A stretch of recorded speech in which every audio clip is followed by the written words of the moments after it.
Christmas morning air has a strange kind of silence. Not the peaceful kind that wraps around you like a blanket.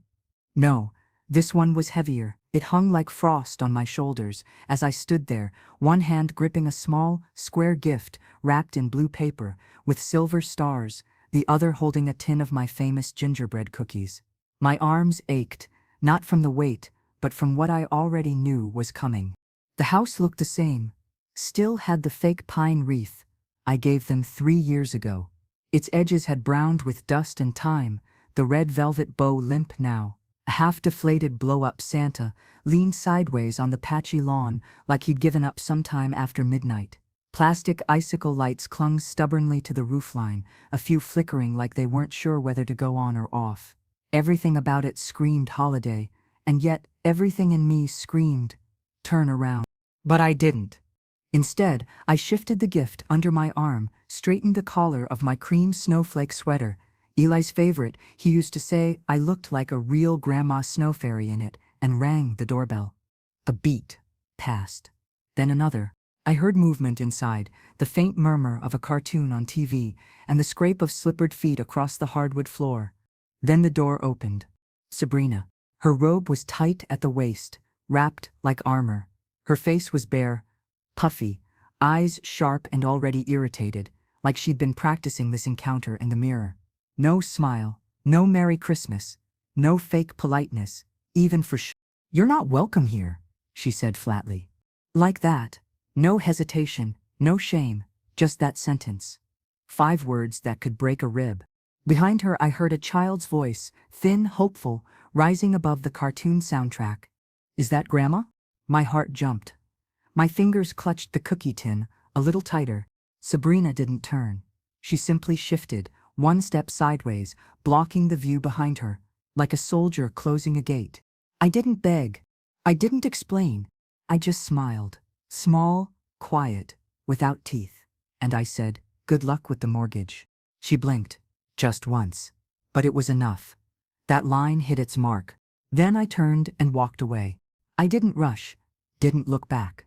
My boots crunched over the gravel of the front walk. A slight wind lifted the edge of my scarf. The present remained under my arm, the cookie tin still warm against my palm. She hadn't even asked what was inside. I reached the sidewalk and crossed the street to my car, parked across from the house I helped save 3 winters ago, the house where my grandson lived. The house I wasn't allowed to enter anymore.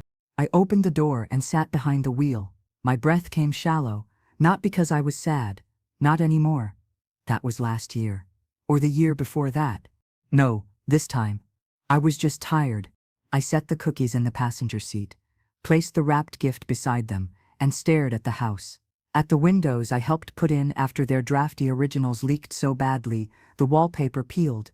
At the steps Nathan slipped down on during that first winter storm, I had been the one to salt that path before sunrise. Always me. And now? I was just a ghost on the porch. I started the car, and the heater kicked in with a familiar rattle. I didn't drive away immediately. I sat for a few minutes, watching the curtains flutter in the upstairs window. Someone was there. Maybe Nathan. Maybe Eli. But it didn't matter. Sabrina spoke for all of them now. I'd known this was coming. Not the words, exactly, but the moment. The line in the sand. The last straw. It had been building for years. At first it was little things. A missed invitation. A cold tone. A dinner rescheduled. Then it was holidays, with no mention. Birthdays forgotten, and Eli, my sweet boy, less and less reachable. First they changed the daycare pickup time, without telling me. Then I wasn't on the emergency contact list anymore. Then they said he was too busy for visits. Too busy for cookies. For bedtime stories. For Christmas sweaters. I reached into the glove compartment and pulled out a folded paper, Brian and Sabrina's mortgage packet. I'd kept a copy, because old habits die hard. Because trust doesn't mean naivety. I scanned the front page, my signature just under Nathan's, next to the co-borrower line. Proof that when they needed me, I was there. No questions asked. But now, as I looked at the house, I didn't feel bitterness. I felt clarity. That morning on the porch, Sabrina thought she'd won. That "you're not welcome here" was supposed to be a dagger, but I wasn't bleeding. Because I still had leverage. Because I hadn't just co-signed a mortgage. I had co-owned a house. And I remembered every line in that agreement. Especially the one about financial misconduct. I took one last look at the house, then drove away, the cookie tin rattling softly beside me. I didn't know what came next, but I knew one thing for sure. I wouldn't be dismissed like some inconvenient memory. I wasn't going to burn the bridge. I was going to reclaim the damn road. You don't forget the day your child asks for help like that. Not a small help, not a ride to the airport or a few groceries at the end of a tight week. I'm talking about the kind of ask that changes everything, the kind of help that puts your name on documents you shouldn't be on. Attaches your future to someone else's risk and makes you say yes, not because you have to, but because you love them. And because at the time, you still believed that love would be enough to protect you. It was nearly 5 years ago. Nathan had just lost his job at the warehouse after a round of downsizing. Sabrina was 6 months pregnant with Eli and finishing night classes in education. They were scared. Tense. The apartment they'd been renting had black mold. And the baby was due in March. They were trying to qualify for a modest 2-bedroom in a quiet neighborhood, but the numbers weren't adding up. Not without a cosigner. Nathan asked me at the kitchen table. He didn't look me in the eyes when he said it. He just kept folding and unfolding the edge of the real estate brochure until the glossy corner frayed. I wouldn't ask, Mom, he said. But it's for the baby. And I looked at him, my only child, and remembered the nights I'd spent sewing patches onto his jeans, the morning he skinned both knees chasing after a school bus, the time he got dumped before prom and pretended he didn't care. I remembered all of it. Sabrina said nothing at first. She just placed her hand on top of Nathan's and gave me a look, tight-lipped, tired, carefully composed. I used to think she was shy. Now I know better. I said yes. Of course I did. I went to the bank with them, signed the papers, took a picture of the notary stamp because I'd been burned once by a different contractor and had learned to keep my own records. I didn't tell them that part. The house needed some work. The roof had to be patched within the first 6 months and the back door stuck in the summer humidity. Nathan promised they'd refinance in a few years and take me off the loan once they got more stable. I believed him. In those early days, I went over every weekend, painted the nursery in a soft yellow, brought over lasagna trays, extra diapers, cleaned the windows while they napped. Sabrina said thank you. Sometimes. Other times, she didn't say anything at all. Still, I thought we were building something. A family. A future. A shared story. When Eli was born, I was in the waiting room for 11 hours. Nathan texted me when Sabrina started pushing, and I remember thinking, this is the moment everything shifts. I remember pacing the sterile hallway, hands shaking, not from worry but from joy, anticipation. Then he came out. My grandson. The first time I held him, his little fingers curled around mine like a reflex, like he already knew me.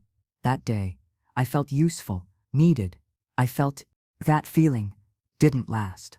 The cracks came slowly. First, they didn't need help on weekends anymore. Then, I was asked not to post photos of Eli online. We're trying to be private, Sabrina said, with a tone that made me feel like I was 14 again, being scolded by a teacher. I told myself it was fine, that it was their turn to lead and my turn to support. I stayed out of their way. I gave them space. But space has a way of becoming distance. And distance, when left unchecked, becomes silence. 3 Christmases ago, they spent the holiday at Sabrina's sister's house without telling me until the day before. Nathan called on the drive up and said, we just thought it might be easier this way. I smiled and said it was fine. It wasn't. 2 birthdays ago, I made a cake for Eli and dropped it off, since I wasn't feeling well enough to attend. That was a lie. They'd said there were too many kids coming, and I might feel overwhelmed. Last year, I didn't even get the drop-off. Just a thank you text and a photo of Eli holding a gift I mailed. The slide from mom to optional guest to unwelcome visitor was slow enough to feel almost normal if I wasn't careful. But I kept showing up, kept calling, kept believing Nathan would come around. Until this morning. Until the moment Sabrina said, you're not welcome here. That was no longer a slip. That was a decision. A wall, not a fence. A final push out of the life I had poured into. Back home, I pulled the mortgage packet out of the drawer where I kept all the important papers. It was still there, crisp, thick, official. The loan had been modest, but my credit had made the difference. I remember the loan officer saying, "You're lucky, not every parent would put their name on the line like this." No, not lucky. Just foolish. I flipped through the pages slowly. There, near the back, was the clause I'd remembered: co-signer shall be considered co-owner with full rights to property-based decisions in the event of financial mismanagement. I stared at that line for a long time. Co-owner. It wasn't just about pride or principle anymore. It was about what was legal, what was fair. They'd made it clear I wasn't part of their emotional life anymore. Fine. But legally, that was a different story. I stood up and turned on the lamp by the window. Outside, the snow had started falling again. Gentle flakes drifting across the street lamp glow like little paper promises. I sat back down and made a list: dates, payments, repairs I had paid for out of pocket. Not to be petty, to be precise. Because when a door is slammed in your face, you don't knock again. You find the keys you forgot you had. I didn't sleep that night. Not really. I tried. I turned the lights off, pulled the blanket up to my chin, even played one of those nature soundtracks, rainfall and distant thunder. But my brain wouldn't quiet. Every time I closed my eyes, I saw Sabrina's face again. Blank, flat, triumphant. "You're not welcome here." The words echoed in my mind like they were etched on the inside of my skull. I got out of bed around 2 a.m. and padded to the kitchen, the cold floor grounding me. The tin of cookies I'd brought that morning still sat untouched on the counter, and Eli's wrapped gift leaned against the wall like it was waiting to be claimed. It looked so out of place, bright and cheerful in a house that now felt strangely hollow. I poured myself a glass of water. Then I went to the bookshelf and picked up the framed photo of Eli from 2 Christmases ago. He was sitting on my lap, grinning, frosting on his cheeks, his reindeer pajamas slightly too big for him. We had made sugar cookies that night and danced around to Elvis Christmas records. He'd called me his holiday helper. And now I wasn't even on the guest list.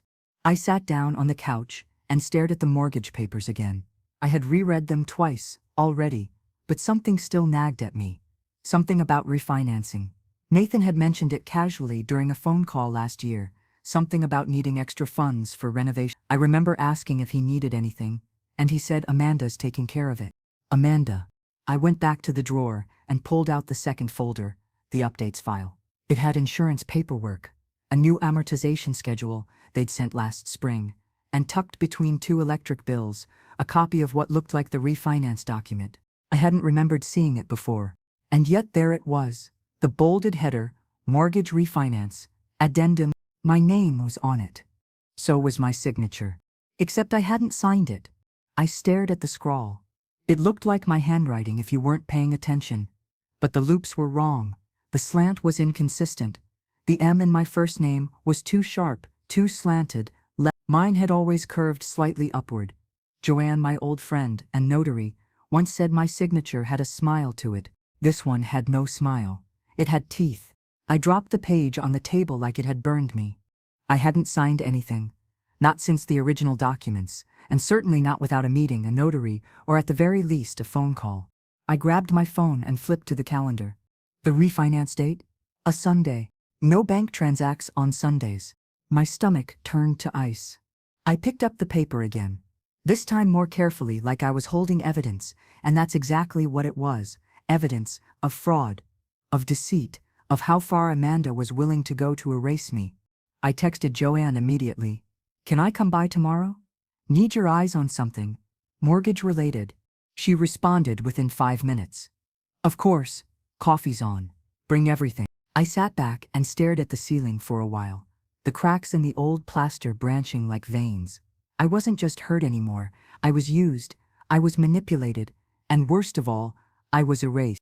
Somewhere inside that house I'd helped them get, my grandson was growing up with a woman who saw no problem faking signatures and keeping me away like a virus. A woman who saw me not as a grandmother, not even as a co-signer, but as a threat. I reached for the cookie tin and dropped it into the trash. The clang echoed in the quiet. I stood there for a moment, watching the lid rock back and forth. Then I walked back to my office and pulled out a notepad. I started writing. Dates, conversations, the repairs I paid for, the gifts I gave. The day Amanda told me I wasn't needed at Eli's preschool orientation because it was just a formality, the email where she thanked me for helping with the down payment, the text from Nathan where he said, "Amanda says you don't need to be at the bank." Line after line, lie after lie. I wasn't building a case out of spite. I was building it out of necessity. Because if she forged my name on a legal document once, what else was she capable of? I glanced at the gift still sitting by the door. Eli's NASA building kit. I had picked it out myself. I remembered reading somewhere that kids with focused interests need tools to chase them early. Eli had loved stars, planets. He once told me the moon looked like a cookie someone had already taken a bite out of. I had laughed so hard I nearly dropped my tea. That boy, my boy, was worth fighting for. I didn't care if Amanda hated me. I didn't even care if Nathan didn't defend me anymore. I was going to protect my place in Eli's life, legally, truthfully, and without apology, because I wasn't the villain in this story, and I wasn't a victim, either. I was someone they shouldn't have underestimated. Joanne lived in a little blue Craftsman, with ivy crawling up one side and wind chimes that never stopped moving, even on windless days. The kind of house that always smelled like coffee, cinnamon, and paper. She was one of the last people in my life who hadn't picked a side because she didn't need to. She knew how to listen without judging, how to see between the words without asking you to say them. She opened the door before I could knock. "You look like hell," she said. I laughed once, dry and flat. "Merry Christmas to you too." She pulled me into a hug anyway. Her sweatshirt smelled like burnt toast and peppermint hand lotion. Inside, the kitchen was its usual mix of clutter and comfort. Half-filled coffee mugs, recipe printouts, and a half-knitted scarf draped across a chair back. She motioned for me to sit at the round wooden table beneath the window. I pulled out the manila folder from my tote bag and laid it flat in front of her like it was an offering. "Tell me everything," she said. So I did. I told her about showing up on the porch with Eli's gift and the cookie tin, about Sabrina blocking the door, about the sentence that started this whole avalanche, "You're not welcome here." I told her about the refinance document, how I hadn't signed it, how I found it stuffed between electric bills like it was some grocery list, and not a life-altering legal move. Joanne didn't interrupt. She just kept nodding slowly, her fingers curled around a chipped Christmas mug. When I finally stopped, she reached for the folder. "Show me." I slid the copy of the refinance addendum across the table. She put on her reading glasses, the chain glinting under the overhead light. Then she reached for a second folder, her own. A dusty blue binder she pulled from a drawer behind her. She flipped through her pages, found the original mortgage I'd signed back in 2019. She had notarized that one. I knew she kept copies. She always did. Joanne laid the 2 pages side by side, my real signature on the left, the forged one on the right. "It's not just not yours," she said, tracing the ink slowly with her finger. "This one's a rush job. See the way the L dips? That's someone copying a signature like they're forging a permission slip to skip school. The pressure's all wrong. Look, yours has a fluid curve. This one's trembling, like whoever did it was nervous." I felt my stomach twist. "And the date?" she continued. "That was a Sunday. No mortgage officer works on a Sunday. Hell, no notary does either. It's a red flag top to bottom." My hands were clasped in my lap, knuckles white. She looked up at me, her face softer now. "Evelyn, this isn't just family drama. This is criminal. Sabrina committed mortgage fraud. She forged a co-signer's signature on a legal refinance document. That's jail time." The word jail didn't sit right. Not because it wasn't deserved, but because I didn't want Eli's world to implode that way. I didn't want him growing up with memories of courtrooms and custody battles. I just wanted him to be safe, to know that I never walked away from him willingly. Joanne leaned back in her chair, hands folded on the table. "You need to see a lawyer," she said. "Not tomorrow, not next week. Now, before they use your name for something worse." I nodded, slowly, like every inch of agreement was a decision carved into stone. "Can I keep a copy?" she asked. I slid a second printout toward her. "Already made one." "Smart girl," she said, with a flicker of a smile. We sat in silence for a while, both staring at the forged document like it might change shape if we looked hard enough. I thought about the first time I met Sabrina. She'd worn a yellow dress and hugged me with both arms, called me Miss Collins in that overly sweet tone that always sounded rehearsed. She fooled me, I said quietly. No, Joanne corrected. She used you. That's different. It was. It was worse. She poured more coffee, pushed the mug toward me. You okay? She asked. I didn't lie. No, but I'm clear. She reached across the table, squeezed my hand once. Then you're already halfway there. By the time I left her house, the morning frost had turned to slush. The roads were wet, the sky heavy with low clouds, but inside me, something had shifted. Not peace, not yet, but purpose. At home, I didn't even take off my coat. I sat down at the computer and Googled local legal aid offices. I called 3 before one said they could fit me in the next afternoon. The woman on the phone was brisk, polite. She asked what the issue was. I paused, staring at the mortgage file. Fraud, I said. Family related. Forged mortgage documents. I need someone who won't back down. She booked me a 3 p.m. slot with someone named Elena. I ended the call and turned back to the kitchen. The trash lid still stood half open, the cookie tin visible under yesterday's coffee grounds. I took a breath. Then I walked over, pulled the gift for Eli from the side table and placed it gently in the drawer beneath the microwave. Because this wasn't over, not by a long shot. The next afternoon, I left 20 minutes early, even though the legal aid office was only 15 minutes away. I needed the time not to prepare anything. I already had every document neatly sorted in the manila folder, each tab marked and color-coded, but because I needed to brace myself for the moment, I would have to speak this aloud, to a stranger, to someone who wasn't family, to someone who would put my story into a case file with a number and maybe a court date. It felt final and permanent. The legal aid building sat sandwiched between a dental office and an old laundromat with broken neon letters. The parking lot was mostly empty. I turned off the engine and sat in the car for a full minute, gripping the steering wheel like it might start spinning without me. Then I stepped out and walked through the glass doors. The waiting room had gray chairs, a chipped coffee table with outdated magazines, and a bowl of mints that had probably turned to rocks. The receptionist took my name and asked me to wait. I sat with my coat still on, folder on my lap, like a sheep. At exactly 3:00 p.m., a young woman opened the door from the back and called, "Evelyn Collins?" I stood. "That's me." She offered her hand.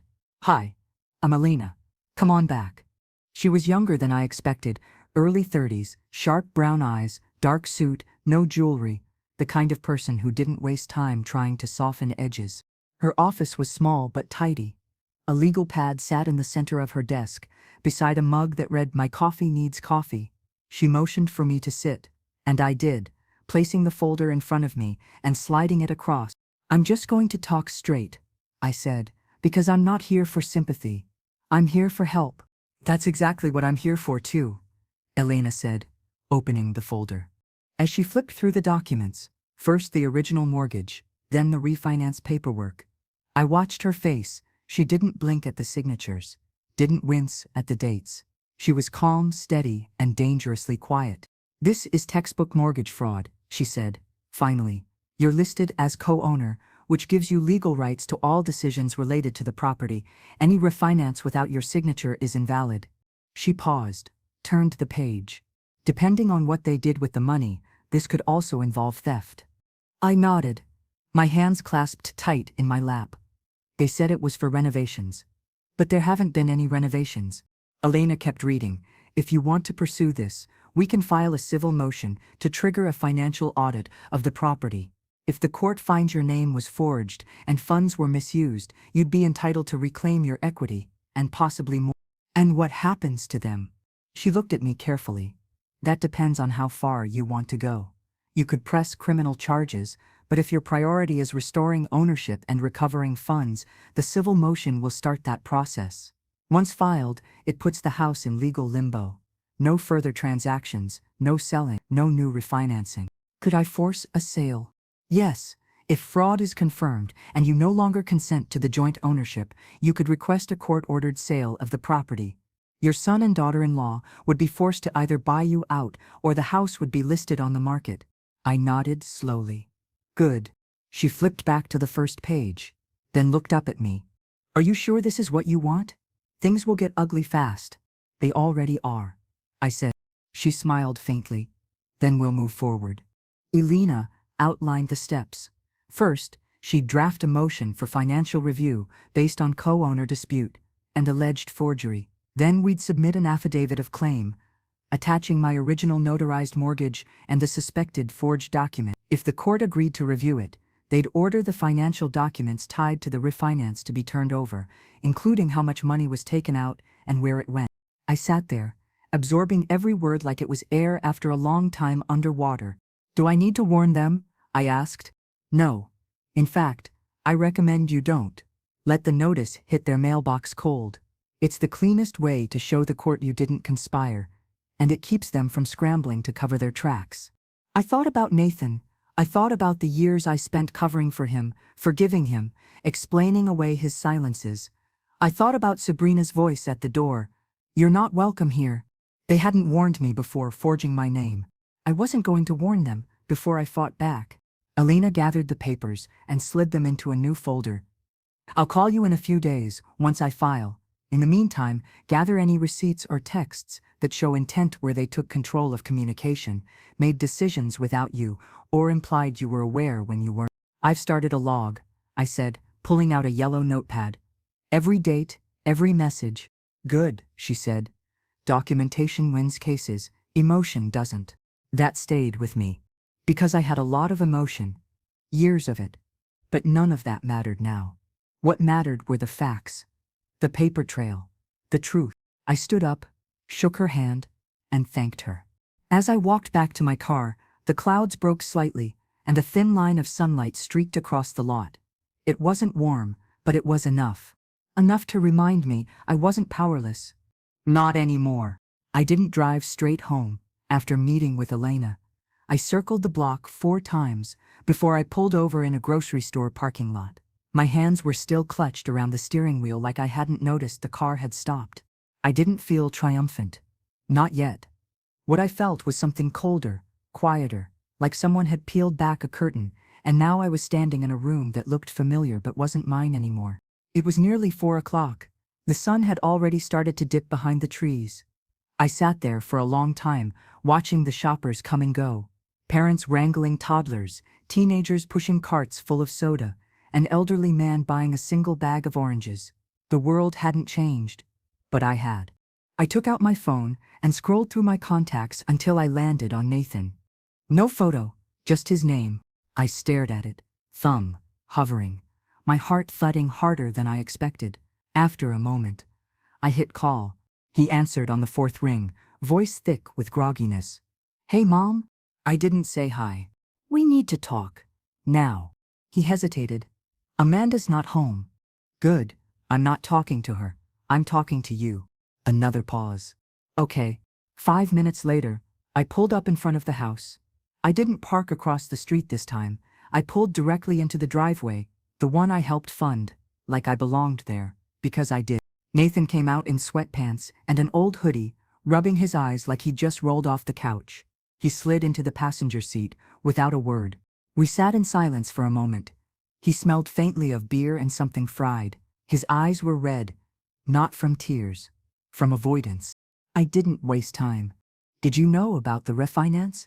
His jaw tightened. He didn't look at me. Brian. He exhaled through his nose.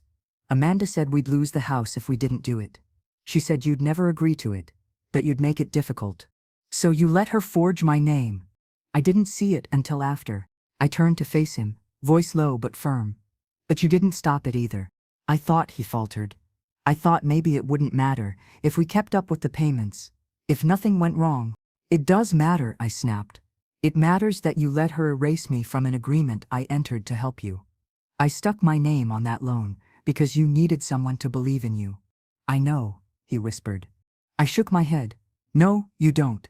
Because if you did, you wouldn't have stood there last Christmas and let her act like I was a stranger on your porch. His eyes closed. A flicker of pain passed over his face, but it didn't move me, not this time. I met with a lawyer, I said. She confirmed it was fraud. And if you think Amanda's lies end with that signature, you're wrong. This is just the beginning. Nathan's voice cracked. I'm sorry. I stared at him.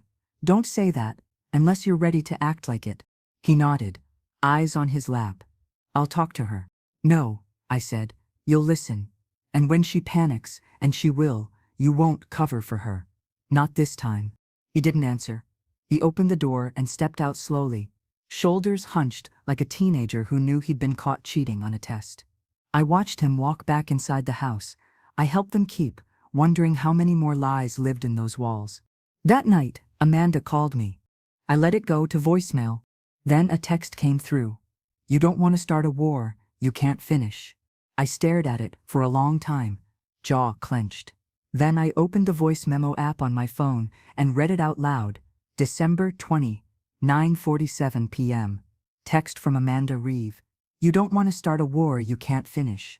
I saved the recording and filed it under a new folder labeled Evidence. After that, I blocked her number, because I wasn't bluffing. And she knew it.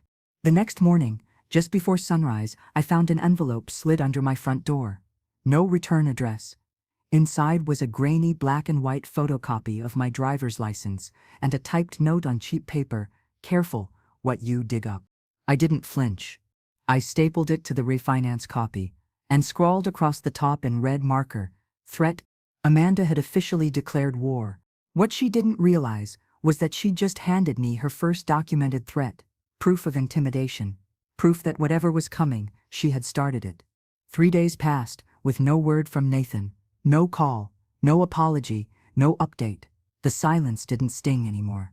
It just confirmed what I already knew. They were regrouping, scrambling, and I was preparing.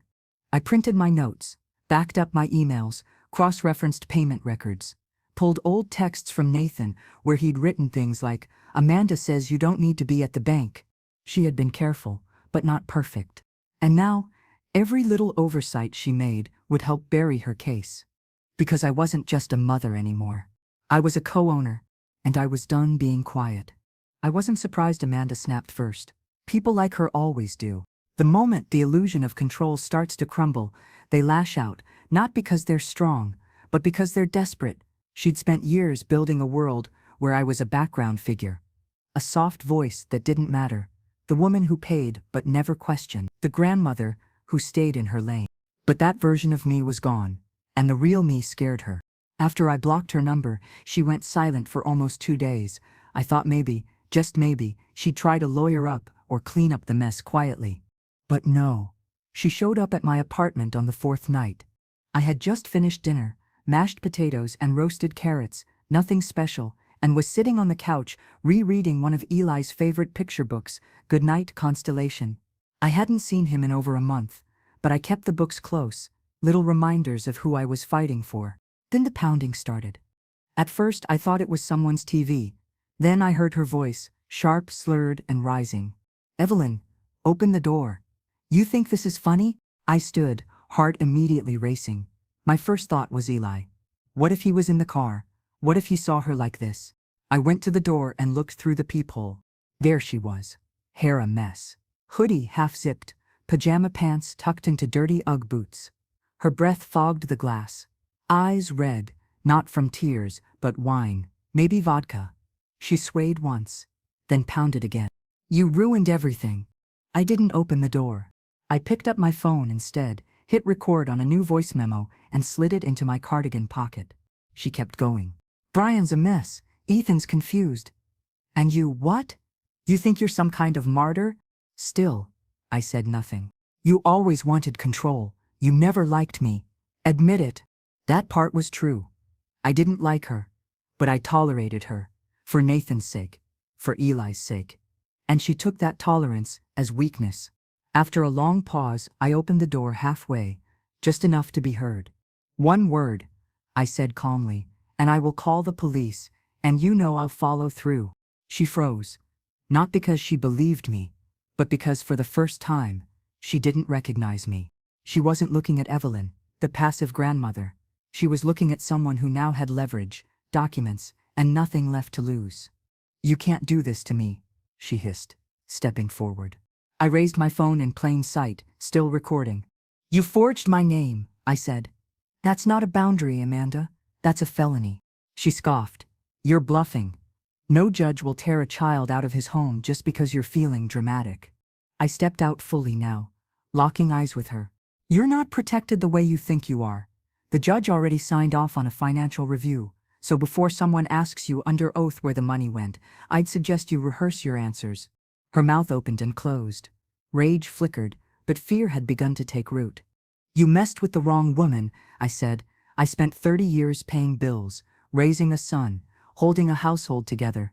You think I can't handle one entitled fraud with a wine habit? Her hands curled into fists. You'll regret this. Maybe, I said, but you'll remember it. Then I shut the door slowly, locked it, and leaned my back against the frame. My heart was hammering, but my hands didn't shake. Not this time. Not anymore. I texted Alina immediately. Amanda showed up at my apartment. Recorded her yelling. I believe she was intoxicated. She responded within minutes. Good. That's harassment. Save the audio. This helps us. I forwarded the file, then poured myself a glass of water. I didn't feel afraid. I felt anchored, steady. Later that night, I stood in the kitchen, looking at the fridge. Eli's drawing from 2 birthdays ago still hung there, a crooked little house, with stick figures, one taller than the others, holding a balloon. He had written Grandma House in wobbly letters underneath. I reached up and straightened it.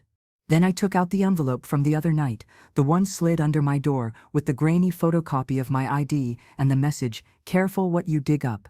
I pinned that next to the drawing, side by side, because one was a threat, and one was a reason. Amanda wanted to scare me into silence. But I was done being scared. The next morning, I woke up early and started cleaning, not because the house was messy, but because I needed the movement. I vacuumed, scrubbed the sink, reorganized my linen closet. I was wiping down the kitchen counter when my phone buzzed. A new message. Not from Amanda, from Lisa. Hi, Miss Collins. It's Lisa from Little Acorns Daycare. I know I shouldn't be reaching out, but I found something you should probably see. Lisa, one of the teachers. She used to sit behind me at church, before Amanda stopped coming altogether. I hadn't seen her in months. I replied, "Call me, please." My phone rang a minute later. Her voice was low. I probably shouldn't be doing this. I could get in trouble, but it didn't feel right. What is it? I found a drawing in Eli's cubby. He didn't say much, but I thought you'd want to see it. Can I come get it? 20 minutes. I'll meet you out back. I drove like the streets were on fire. When I pulled up to the daycare, Lisa slipped out the side door in a puffy jacket and handed me a folded piece of paper. He made it last week. He was quiet that day, didn't want to play, just kept looking out the window. I opened the paper inside the car. A house, 3 stick figures, one tall, one medium, one small. Off to the side, alone, behind a square window, was a 4th figure. Sad face, heavy blue crayon. Underneath, Grandma is outside. I pressed the drawing to my chest, closed my eyes, and felt something inside me break. Not from rage, from grief. Eli was starting to understand what it meant to be shut out. He didn't know all the details, but he knew enough to feel it. And that made everything crystal clear. This wasn't just about property anymore. It was about truth. It was about Eli. I didn't go straight home after Lisa handed me Eli's drawing. I parked outside a little cafe I hadn't been to in years, the kind with scratched wooden tables and the same 2 chalk specials always written on the board: grilled cheese and tomato soup or turkey on rye. The place had windows that fogged up in the winter and booths with permanent indentations. It was empty that morning, except for a man reading the newspaper and a barista humming behind the counter. I ordered coffee and sat in the back corner with the drawing spread out in front of me.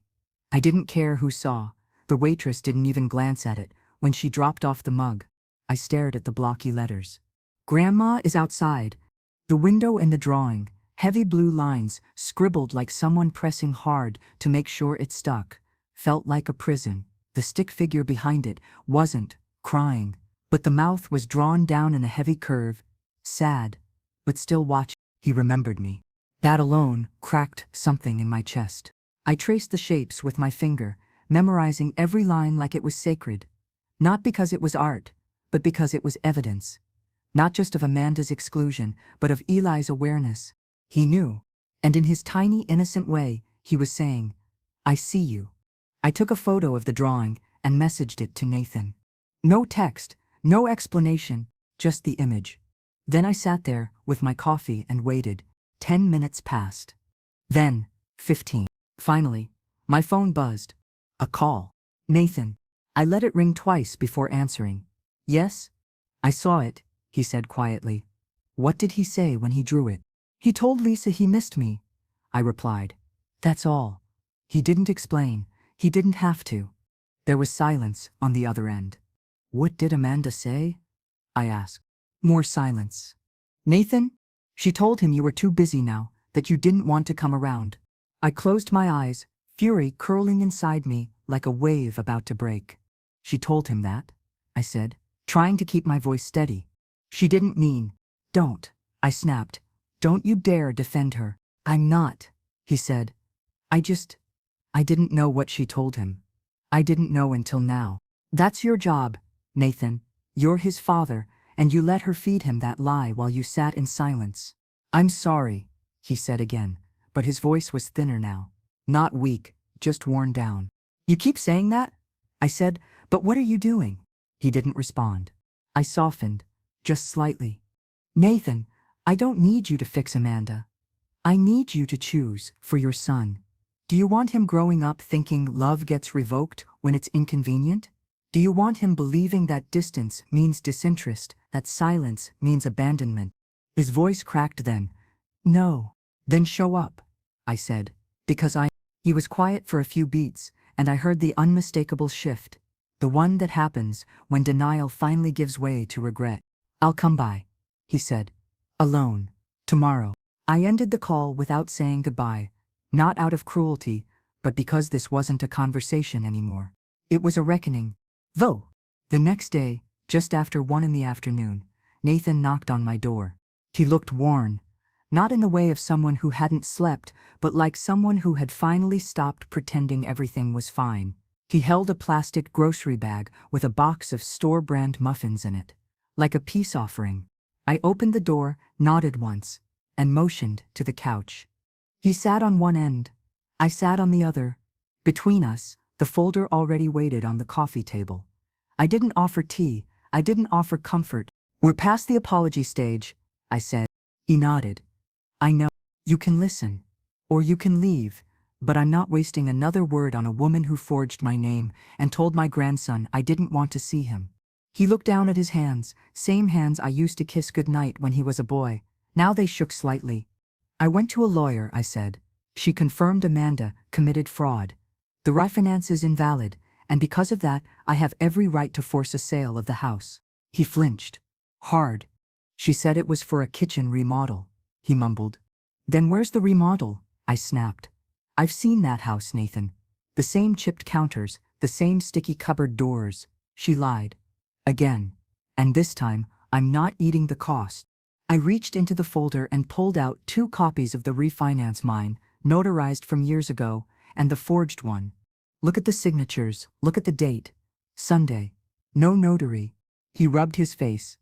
I should have stopped her. Yes, I said. You should have. He looked up at me, eyes glassy. What happens now? I've already filed the motion. It'll trigger a financial review. The judge will see the fraud, and the house will be listed. You'll get your share. I'll get mine. And Amanda will have to figure out what to do with whatever lies she's still holding. He sat back, stunned. What about Eli? I folded my hands. I'm not kicking him out. I'm kicking her out. If you want to stay in your son's life, you find a way that doesn't include enabling a woman who lies, steals, and cuts out family like their furniture she doesn't like. He nodded. For once, I believed he meant it. I reached to the fridge, pulled down Eli's drawing, and handed it to him. He's watching, Nathan. He sees everything. He didn't cry, but his jaw locked hard, like he was holding something back. He looked at the drawing a long time. She told him you were too busy, he whispered. She doesn't get to decide that anymore. I said, I'll get him a phone, one she can't control. Good, he said. And I believed him. We did. That night, I sat at the table alone.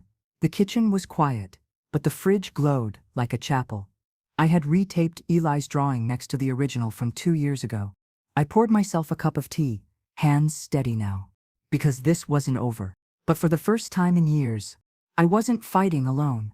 The voicemail came just after midnight. I'd left my phone on the charger in the kitchen, volume turned low, convinced the day was done, but when I padded across the cold tile floor with a blanket wrapped around my shoulders, I saw the screen glowing. One new voicemail. From Nathan. I didn't hesitate. I played it right there, phone pressed to my chest, eyes locked on the shadow of the fridge. Hey, Mom. It's me. I left. I couldn't do it anymore. She threw a mug at the wall tonight and told me to pick a side. I picked Ethan. I'm at a motel off Route 3. I don't know what to do next. He sounded like a boy again. Not a grown man with a mortgage and a son, but like a scared kid who finally realized the monster in his house wasn't under the bed, it was in the bed. I listened to it twice. The second time, I sat down at the kitchen table and pulled the blanket tighter, trying to stay steady. Then I called him back. He picked up on the first ring. Is Eli with you? No, he said, his voice hoarse. Amanda wouldn't let me take him. Not without a fight. That was what broke him. Not the mug, not the yelling, but the understanding that she would use their son as leverage the moment she lost control of everything else. Come by, I told him, first thing in the morning. I didn't sleep. I didn't even try. I sat with the folder open again, rereading every note, every signature, every piece of damning evidence. I needed to stay angry. Not for revenge, but for clarity. By 7:00 a.m., I had showered, dressed, and started a pot of coffee. I didn't put on makeup, I didn't fuss with my hair. But I wore my snowflake sweater again. Let it be a reminder. Nathan arrived around 8:30 a.m. He looked worse than before. Hollow.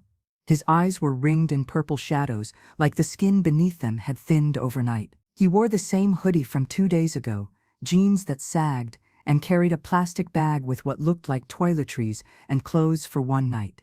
But what caught my eye was the manila envelope in his hand. He didn't sit right away. He stood in the middle of my living room like he wasn't sure if he was allowed to. I need to tell you something, he said. Then tell me. He rubbed his face. I knew about the refinance.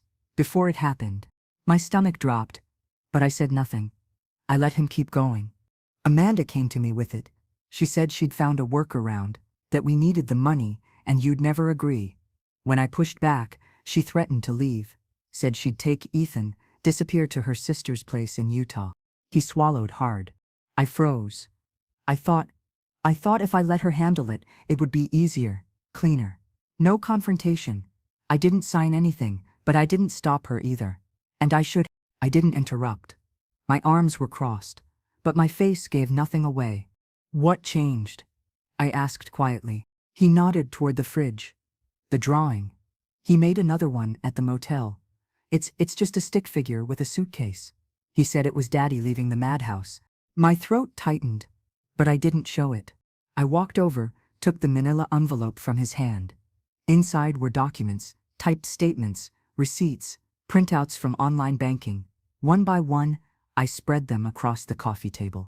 It was all there. A timeline of the fraud. Amanda's emails confirming the refinancing intent. Screenshots of texts saying things like, Mom doesn't need to know, it'll be fine. Receipts showing a new credit card opened in her name with joint equity funds. Transfers to a PayPal account. 2 wire transactions to an account under her sister's name. I printed everything, he said, voice cracking. Everything I could find. I'll testify if I have to. I looked up. Even if it costs you custody. He hesitated, but only for a breath. If I lose Ethan because I'm finally doing the right thing, then I deserve that.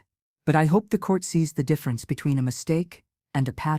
That was the first thing he said that didn't sound like an excuse. I nodded. Good. He sat down across from me. And for the first time in years, it didn't feel like mother and son. It felt like 2 adults in damage control. We didn't speak for a while. I poured us each a cup of coffee. He drank it slowly, like it grounded him. When he stood to leave, he said, I'll go back to the motel. I don't want to drag anything into your space. You'll stay nearby? He nodded. I walked him to the door. He paused. Thank you, Mom, for not giving up. I didn't hug him. I didn't cry.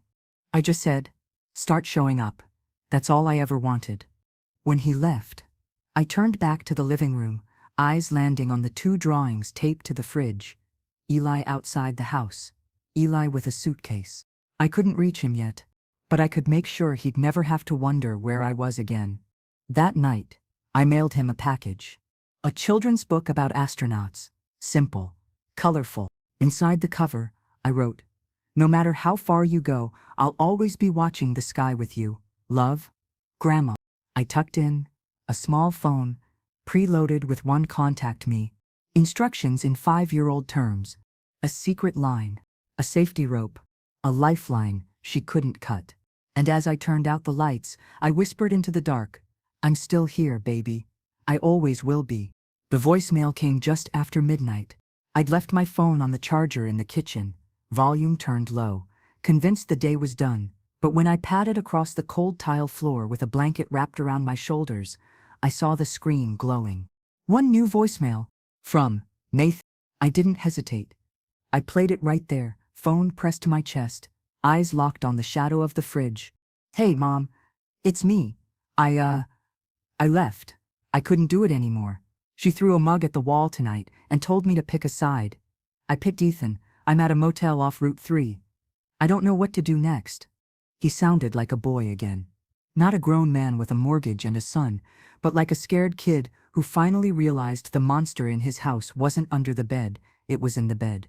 I listened to it twice. The second time, I sat down at the kitchen table and pulled the blanket tighter, trying to stay steady. Then I called him back. He picked up on the first ring. "Is Eli with you?" "No," he said, his voice hoarse. "Amanda wouldn't let me take him. Not without a fight." That was what broke him.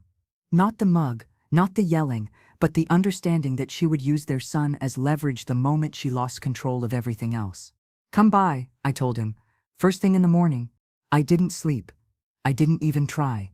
I sat with the folder open again, rereading every note, every signature, every piece of damning evidence. I needed to stay angry. Not for revenge, but for clarity. By 7 a.m., I had showered, dressed, and started a pot of coffee. I didn't put on makeup. I didn't fuss with my hair, but I wore my snowflake sweater again. Let it be a reminder.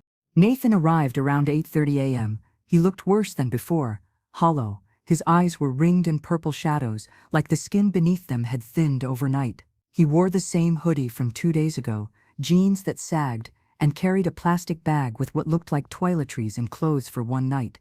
But what caught my eye was the manila envelope in his hand. He didn't sit right away. He stood in the middle of my living room, like he wasn't sure if he was allowed to. "I need to tell you something," he said. "Then tell me." He rubbed his face. "I knew about the refinance. Before it happened, my stomach dropped.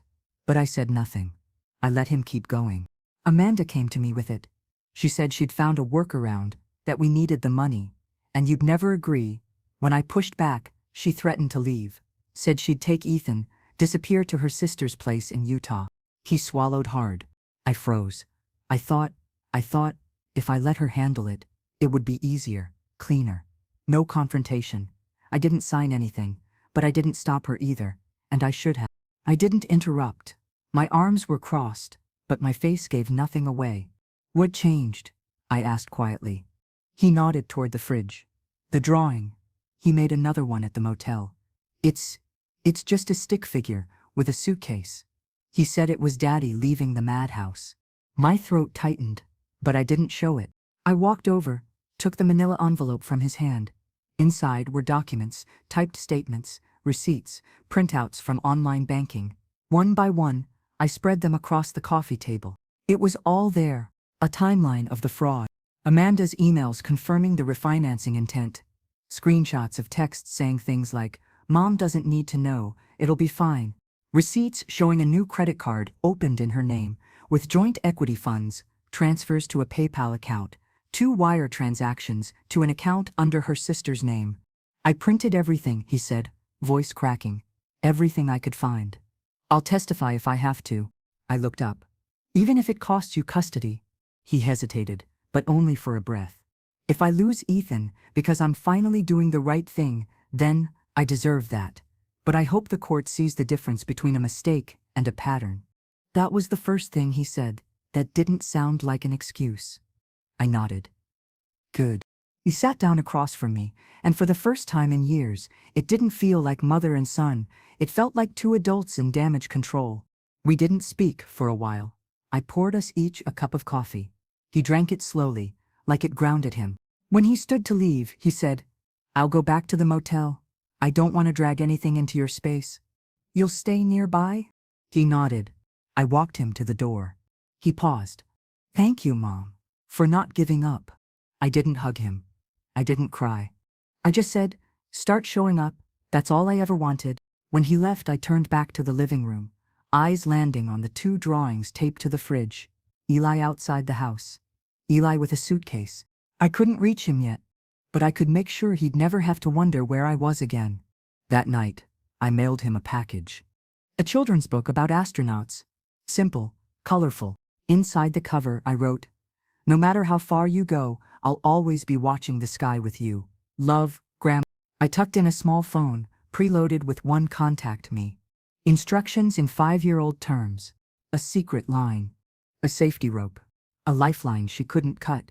And as I turned out the lights, I whispered into the dark, "I'm still here, baby. I always will be." The next morning, I called Elena. She picked up on the second ring, professional and alert, despite the early hour. "I'm ready," I told her. No preamble, no hesitation, just the truth. She responded with a simple, "Good. Come by at 10, we'll file today." I dressed carefully, not fancy, but deliberate. Slacks, boots, and again, the cream-colored snowflake sweater. At this point, it had become armor. The same sweater Amanda had once sneered at when I wore it to a Thanksgiving dinner she forgot to invite me to. The one Eli loved, that mattered more. I arrived 10 minutes early. Elena was already in her office, sleeves rolled up, typing furiously. "Have a seat," she said, nodding at the chair across from her. "We'll go over everything, one more time, and then I'll walk this to the county clerk myself." I handed her the manila envelope Nathan had brought. She scanned it page by page, her sharp eyes narrowing slightly as she flipped through credit card statements and wire transfers. "This is solid," she said. "Very solid." She attached the documents to the case file she had already prepared, then slid a packet toward me. "Here's what we're filing. A motion for financial review based on unauthorized refinancing and suspected forgery. This includes a request for injunction, meaning they can't make further changes to the property without your consent. Will the judge approve it?" She already reviewed the pre-filing. She's expecting the motion. "All we need is your final signature." She handed me a pen. I stared at the line for a moment. And then I signed. It wasn't just ink. It was everything I had never said aloud. Every time I swallowed my pride to keep the peace. Every time I stood on the porch, holding gifts I wasn't allowed to give. Every time I watched my grandson disappear behind closed doors. The signature didn't just authorize a motion. It declared my presence. 2 hours later, I received a confirmation email. Motion filed. Case number. I sat on my front porch, sipping tea, watching the neighborhood kids ride bikes past my yard. A soft breeze lifted the corners of the paperwork, still resting in my lap. I wasn't smiling. Not quite. But I felt something settle in my chest. Not peace. Exactly. Momentum. Amanda had started this war with lies. I was going to finish it with facts. That night, I received a court-stamped copy in the mail. It was real now. No longer a private battle between relatives, but a documented dispute with legal standing. By the time the notice reached their mailbox, I imagined Amanda's expression: panic, denial, and then, perhaps for the first time, fear. She didn't call me. But the silence felt different now. Not powerful, not dismissive, just cornered. 3 days later, Amanda broke the silence. But not with words. She showed up again. This time, not pounding on my door like a drunk storm, but slipping something under it, like a shadow. An envelope. No return address. Just like before. I waited a moment after I heard it slide across the tile, then walked slowly toward the door, picked it up. Inside, another photocopy. This time, it was a blurry scan of a photo. Me from last summer, in my garden, bent over the raised flower bed in a wide straw hat. And a note typed in bold. "You like watching, right? We're watching too." My hands tightened. My breath stayed even. This was desperation.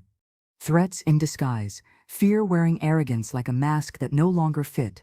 I didn't react. I didn't call her. I didn't even text Nathan. I added it to the file and wrote in red marker, "Threat 2. Harassment. Documented." Because she wasn't going to scare me. She was going to prove my case. The next day, Elena called. She didn't respond to the notice. "That works in our favor. We'll request a court date next week." "Do I need to be there?"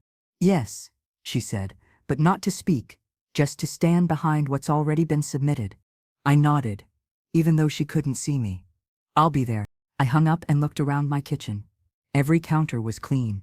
My small table was clear, except for Eli's drawings. I took the new one he'd made, the suitcase one, and taped it next to the others. This time, not because I needed the reminder, but because I needed him to know, when he came back here, that I had never stopped fighting for him. 2 days later, the house hit the market. The listing popped up in my email as part of the public records tied to the motion.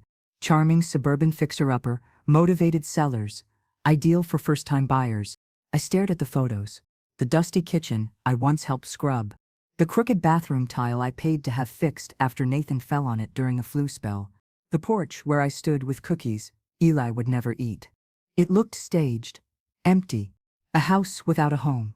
Amanda had fled to her sisters in Utah, according to the real estate agent's disclosure, left Nathan behind to handle the sale.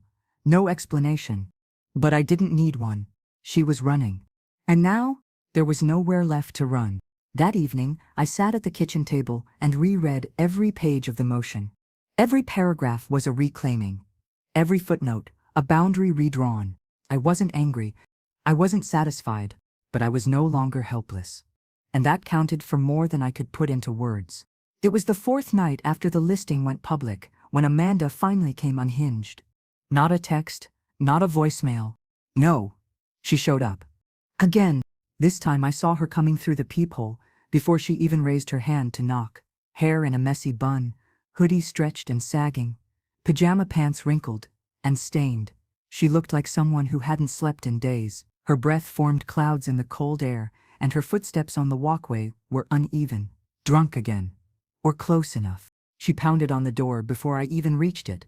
Not once. 4 times in quick, angry succession, like she was trying to beat it down with her knuckles.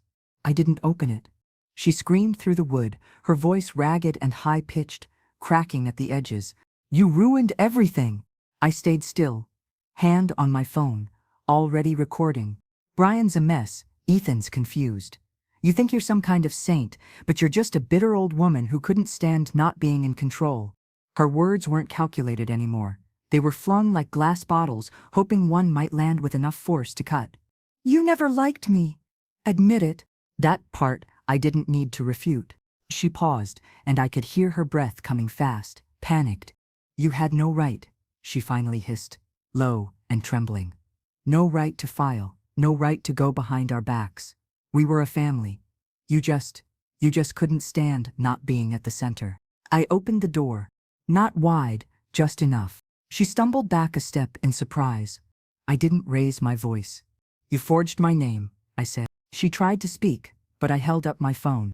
"I'm recording. So unless you want this on file too, I suggest you watch your words." Her face twisted. Rage fought with fear. And for the first time, fear started winning. "No judge is going to tear a child out of his home because of you." "No," I said, "but they will look at the financial records, at the forgery, at the threats, at the fact that you used your son to cover your tracks. And then they'll decide what kind of mother does that." She pointed at me, trembling. "You're bluffing. You always bluff." I stepped fully onto the porch. "I'm not bluffing. Not anymore." The wind blew strands of hair across her face, and she shoved them away angrily. "You think this is over?" "No," I said. "I think this is the beginning of you finally facing consequences. Something you've avoided your entire adult life." She laughed, sharp and desperate. "You think you're better than me?" "No. I think I lasted longer than you." She blinked, confused. I stayed, through every lie. Every dismissal. Every time you tried to rewrite the story to make me the villain. And you know what? I'm still standing. And now the law's standing with me. Her shoulders slumped just slightly. You'll regret this, she whispered, the venom gone, replaced by something much closer to fear. Maybe, I said, but you'll remember it. Then I closed the door slowly and locked it. This time, I didn't lean against it. I stood tall and walked back into my kitchen like nothing had happened. Because she didn't own this space. I did. The next morning, I sent the recording to Elena. Her reply was almost immediate. That's harassment. This strengthens your position. Well documented. We move forward. And we did. The court date arrived. The courthouse was quiet, almost sterile, with polished floors and windows too clean to touch. I wore black slacks, a navy blouse, and yes, my snowflake sweater over it. My quiet armor. Amanda didn't show. Her attorney stood alone, pale and irritated, citing emotional duress and claiming she had temporarily relocated to her sister's home, out of state. The judge didn't flinch. Elena stood, calm and cutting, laying out the facts, forged documents, unauthorized financial transactions, threats, both typed and verbal, harassment, at my home. A detailed paper trail of stolen equity funds, rerouted into Amanda's personal accounts. She handed the judge the entire file, every receipt, every text, every recorded voicemail. I didn't speak once. But I stood behind Elena, tall and unshaking. The judge took less than 10 minutes to decide. Motion granted. Financial review validated. Forced sale approved. Amanda's name would be flagged on future property actions. Nathan, through Elena's arrangement, would retain temporary custody of Ethan until the full review was complete. And I would get my share. Afterward, Nathan and I stood outside the courthouse. There were no high fives, no celebration. Just a cold wind and a quiet, shared understanding. You okay? I asked him. He shrugged. No, but I will be. That was enough. The house went under contract within the week. The market was desperate, and despite its flaws, the property drew interest fast. Maybe buyers couldn't see the ghosts still clinging to the corners. But I could. I watched from a distance as the last papers were signed. After all the deductions, fees and legal adjustments, Nathan got his 20%. I got 50% of something I was never supposed to see again. Money tied not to generosity anymore, but justice. And with that, I bought a new place. A pale green fixer-upper near a school. Single story. Cracked siding. A mailbox that leaned. But it was mine. Not borrowed, not co-signed, not shared. Mine. That Saturday, Nathan came by. He brought Ethan. They didn't ring the bell. They just walked around back, where I was pulling weeds from the edge of a neglected flower bed. "Grandma," Ethan shouted, running full speed, backpack bouncing. I caught him just before he slammed into me, his little arms wrapping tight around my waist. "You got a swing here?" he asked. "Not yet," I said, "but we can build one." He nodded like that was a promise, sealed in law. Nathan said nothing, just smiled faintly and reached into the car for a paint roller. That afternoon, we painted the trim. We fixed the front steps. We patched drywall. I made grilled cheese. It wasn't a celebration. It was a beginning. And for the first time in years, it felt like home. The house sale closed a week later. I signed the final transfer papers at noon, and by 3 p.m., the wire hit my account. For a moment, I just stared at the balance on my screen. Money that was no longer tied to someone else's guilt, someone else's need, someone else's silence. I'd imagined that moment would feel victorious, but it didn't. It felt clean, like scrubbing a wound, and knowing the sting means it's finally healing. That evening, I poured myself a glass of iced tea and sat on my new porch, the one Nathan and I had painted pale green, the one with the newly repaired railing and the uneven wind chime Ethan insisted we hang from a bent nail. I watched him chase a red rubber ball across the yard, his laughter cutting through the quiet like music. Nathan sat on the steps nearby, phone in his pocket, not scrolling, not distracted, just there, present. And that was enough. Christmas came fast. There were no grand plans, no centerpieces or catering menus, just a small roast chicken, some roasted carrots, and a boxed cranberry sauce that Ethan insisted was the good kind. I set the table for 3. Not because I needed ceremony, but because I needed presence, consistency. I laid out plates and mismatched napkins, smiling at the place cards Ethan had made out of folded paper and stickers. He'd written Grandma, Dad, and Ethan the cool. Around noon, I heard the shuffle of sneakers and the soft knock on the door. "Grandma, we brought the cranberry sauce," Ethan yelled through the screen. I opened the door and nearly laughed. There he stood, clutching a plastic container smeared with red and grinning from ear to ear. Behind him was Nathan, holding a tiny fake Christmas tree with a price sticker still attached. "Ethan said every Christmas needs a tree, even if it's tiny," Nathan explained, shrugging. "Well, he's not wrong," I said, stepping aside. The house smelled like roasted garlic and sage. The tree, once plugged in, blinked erratically with 3 working bulbs and a crooked paper star Ethan had taped to the top. We ate at the small table beside the window. No phones, no drama, just a quiet rhythm of passing dishes and stories from 2nd grade and burnt cookies and why Pluto still deserved to be a planet. After we cleared the plates, Ethan handed me a folded piece of paper. "I made you a new one," he said. I opened it carefully. A drawing, this one more detailed than the others. It was our little green house. 3 stick figures stood in front of it. 1 tall, 1 medium, 1 small. Above them, in shaky blue marker, "Our real Christmas." I didn't say anything for a moment. My throat tightened too fast. I just hugged him, tighter than I probably should have. "To make every place feel like home, kiddo," I whispered. He beamed. Later, while Nathan washed dishes without being asked, Ethan and I sat on the couch. He pulled out his new kid-friendly phone and started showing me pictures. Most were blurry, shots of Legos, squirrels, a pizza slice with googly eyes stuck to it. But one made me stop. It was me, sitting on the porch, eyes closed, sipping iced tea in the sun. I didn't know he'd taken it. "I took that when you weren't looking," he said proudly. "It's my favorite." I stared at the screen, my heart folding inward. "That's my favorite too," I said. After he fell asleep, curled up with a blanket and a stuffed astronaut under the glow of the blinking tree, Nathan and I sat on the porch in silence.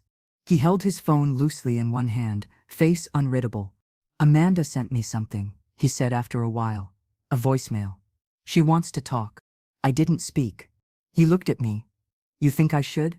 I shook my head. "I think you should do what keeps Ethan safe and you sane. That's all that matters now." He nodded and pocketed the phone. "Thank you, Mom," he said, voice quieter now, "for not giving up on me." I looked out across the yard, where Ethan's swing set would be come spring. The wind stirred the leaves gently. "Just keep showing up," I said. "That's all I ever wanted." When I went back inside, I found the 3 drawings still on the fridge. The first, Eli, behind the window, alone. The second, the suitcase, Daddy leaving. The third, our little green house, us, together. It wasn't about perfection. It was about presence, about rebuilding after something should have broken us. This Christmas hadn't come with applause or perfect plans. It came with truth, and the people who stayed after the storm. That night, when I tucked Ethan into bed, he mumbled sleepily, "This was the best one." I kissed his forehead, pulled the blanket over his shoulder, and whispered, "Me too." 1 year later to the day, I was setting the table again. Same table, same mismatched napkins. But this time, the motions felt less like a reclaiming and more like a rhythm. Something I'd grown into, not something I was clutching after loss. The house was warmer this year, not because of the weather, but because we'd finished it. The cracked siding had been replaced. The swing Ethan wanted so badly now stood in the backyard, painted blue with tiny white stars. His idea, of course. "So it feels like space," he'd said. The mailbox no longer leaned. Nathan had fixed it himself with a level, a bag of cement, and more determination than skill. I didn't correct his slightly crooked job. It was perfect in its own way. I laid the last plate down, just as I heard the now familiar double knock at the door, followed by a high-pitched voice that still made my heart flutter. "Grandma, we brought the cranberry sauce again." I opened the door and smiled wide. Ethan stood there, with the container clutched against his jacket, grinning like he'd just solved world hunger. Nathan stood behind him, holding a small potted pine tree this time. "We got a real one this year," Ethan said. "Well, kinda. It counts," I said, stepping aside. "Get in here, spaceman." The scent of roasted chicken and cinnamon apples greeted them as they stepped inside. I took their coats, hung them beside mine, and led them into the kitchen. The blinking lights on our now slightly less tiny tree flickered cheerfully beside the fridge, where all three of Ethan's crayon drawings still hung, each one now framed behind clear plastic sheets, like the treasured relics they were. We ate slowly. No rush, no stories cut short. Ethan had brought a comic book to the table and insisted on reading it in dramatic voices between bites of mashed potatoes. Nathan rolled his eyes and played along. I let the moment soak in like sun through a window. After dessert, a store-bought apple pie, Ethan had insisted on picking himself. He handed me a new folded paper. "Another one?" I teased. "How many masterpieces can one kid make?" "This one's different," he said. I opened it. The drawing was of our little greenhouse, the three of us standing in front. This time, there was a fourth figure off to the side. Small, not quite filled in, looking in from the fence. "She's watching," Ethan said quietly. I looked up. "Who?" "Amanda," he replied, his voice soft but certain. "I remember her. I don't want her to come back, but sometimes I think about her." I folded the drawing carefully and nodded. "It's okay to think about people who hurt you," I told him. "It means you're human. It doesn't mean you have to let them back in." He seemed to accept that. He sat beside me for a while after, leaning his head on my arm as I traced the lines in the drawing with my finger. Later, after he fell asleep on the couch under his favorite rocket ship blanket, Nathan and I stood in the doorway watching him. "He's okay," Nathan said. "You're both okay," I corrected gently. He nodded. "I still get messages from Amanda," he admitted. "Voicemails. Letters sometimes. She wants to talk." "Do you?" "I don't know," he said. "Part of me still thinks maybe I owe her something." I turned to him. "You owe her honesty. That's all. Not guilt, not time, just truth." He looked at me then, really looked. "I never understood before why you did it. Filing the motion, going to court. I thought it was about revenge." "It was never revenge," I said. "It was about remembering who I am and showing him." I nodded toward Ethan, "that you don't disappear just because someone tries to erase you." Nathan exhaled and leaned back against the wall. "I'm trying, Mom." "I know," I said. "And you're showing up. That's what matters." The next morning, I watched them pull out of the driveway. Ethan waved from the back seat, cheeks squished against the window. Nathan gave a small salute from behind the wheel. I stood on the porch until their car disappeared around the corner. Then I went back inside, sat at the table with my tea, and stared at the latest drawing. Amanda, standing at the fence. Not threatening, not shouting, just there. A shadow of the past, observed but not welcomed. I didn't feel the need to tear it up or hide it. It belonged there, part of the story, but no longer in control of it. I taped it up next to the others. Ethan's first, "Grandma is outside." Then, Daddy left the madhouse. Then, our real Christmas. And now, she's watching, but we're okay. Each one a chapter, each one a witness. That night, I wrote a letter. Not to Amanda, not to Nathan, to myself. A quiet note, folded in the back of my recipe book. It said, "You survived, you rebuilt, you are loved. And when they tried to close the door on you, you remembered where the hinges were. Never forget that." I folded it up, tucked it between the pages of an old gingerbread recipe, and poured another cup of tea. The wind moved outside, brushing the swing set gently. Inside, the house was still, not empty, just still. And this time, it wasn't because someone had been locked out. It was because everyone who belonged was already inside.